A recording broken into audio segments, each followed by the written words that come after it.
Corona होवे या मुश्किल हालात, पाकिस्तानियों का परेशान होने तो साफ इनकार। गैलप सर्वे के मुताबिक 65% पाकिस्तानी हर तरह के हालात विच खुश रहते हैं। पर पहला तुसी पाकिस्तान विच पंजाबी के सब तो वड्डे चैनल भुलेखा टीवी नू सबसक्राइब ते कर लो।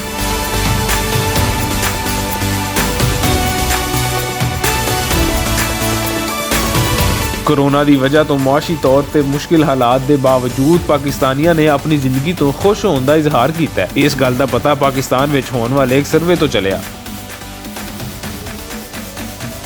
गैलप पाकिस्तान वालों करवाए जाने वाले इस सर्वे में पूरे मुल्क तो 1000 बंदे ने अपनी राय का इजहार किया ते आखे कि वो अपनी जिंदगी तो खुश ने ते खुश रहने का कोई भी मौका हथों जान नहीं देंदे। 9 अक्तूबर तो 2 नवंबर तक होने वाले इस सर्वे में 65% पाकिस्तानियों ने आख्या कि वो हर तरह के हालात के बावजूद खुश ने ते 5% ने आख्या कि वो खुश नहीं। इस तरह पाकिस्तान में खुश रहने वालियां दा स्कोर 40 बनया, जेड़ा मुस्लिम लीग नून दे दौर में 70 सी। यानी वेखिया जाए तो लोग नून लीग दे दौर में ज्यादा खुश सन। पाकिस्तान के 65% के मुकाबले में गवांडी मुल्कों में हैप्पीनेस स्कोर वेख्या जाए तो भारत में 64% ते अफगानिस्तान में यह स्कोर 48 वेख्या गया है।